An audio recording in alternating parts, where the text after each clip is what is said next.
오늘 함께 볼 하나님의 말씀은 출애굽기 19장 1절에서 6절 말씀입니다.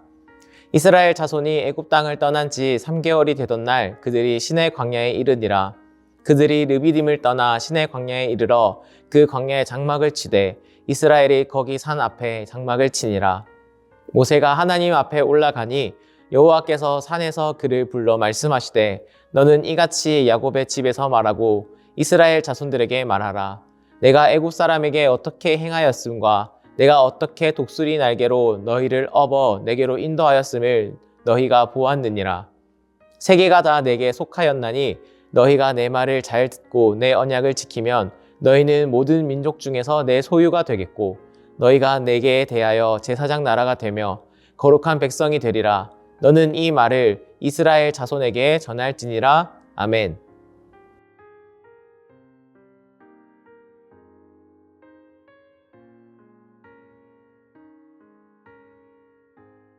오늘의 이야기는 출애굽 이후 3개월이 지난 시점입니다. 출애굽 3장 12절에 하나님은 모세에게 하셨던 약속이 있었습니다. 내가 반드시 너와 함께 있으리라. 내가 그 백성을 애굽에서 인도하여 낸 후에 너희가 이 산에서 하나님을 섬기리라. 이것이 내가 너를 보낸 증거니라. 모세는 이 시내산까지 오면서 어떤 마음이 들었을까요? 이 시내산의 정확한 위치에 대해서는 의견이 분분하지만 거리상 애굽에서 240km 정도 떨어진 거리였을 것이라고 추측합니다. 먼 거리이지만 3개월이나 걸릴 거리는 분명히 아니었을 것입니다. 만약 고등길로 부지런히 걸어갔다면 1, 2주면 도착했을 거리입니다. 하나님의 인도하심을 믿고 나아가지만 그 속도는 생각하는 것만큼 빠르게 느껴지지 않았을지도 모릅니다. 여러분이 생각하기에 이 모습이 어떻게 느껴지나요? 하나님께서 목적지까지 고든 길로 인도하시기 아니하시고 굽은 길로 또 느리게 인도하실 때면 어떤 마음이 들 것 같나요? 때로는 답답하게 느껴질지도 모르고 의심과 불안과 염려가 생길 때도 있을 것입니다. 또 삶에서 여러 가지 책임을 짊어지고 있다면 이러한 상황이 더욱 부담스러울지도 모릅니다. 하나님께서 나에게 하신 말씀과 약속이 분명하지만 때로는 그 말씀이 이루어지고 증거되기도 하지만 스스로 생각하기에 고든 길이 아니라고 느껴지면 삶에서 여유가 없어지고 예민해지고 긴장한 상태로 살아가게 될지도 모릅니다. 만약 나의 모습이 이와 같다면 우리는 다시 하나님께서 말씀하시는 고든 길이 무엇인지 돌아보아야 합니다. 내가 생각하는 판단을 내려놓고 또 다른 사람이 세상이 말하는 고든 길에 대한 기준을 내려놓고 하나님께서 말씀하시는 고든 길이 무엇인지 다시금 마음에 새기면서 나아가야 합니다. 그렇다면 하나님께서 말씀하시는 고든 길은 무엇일까요? 3절을 보았을 때 첫 번째로는 하나님의 말씀에 귀 기울이는 것입니다. 하나님께서 우리에게 어떤 말씀을 하시는지 겸손하게 멈춰서서 듣는 것이 필요합니다. 우리가 먼저 듣지 아니하면 결코 하나님의 뜻과 생각을 알 수 없을 것입니다. 하나님의 뜻을 알 수 없다면 방황하고 세상에 쉽게 휩쓸리게 될 것입니다.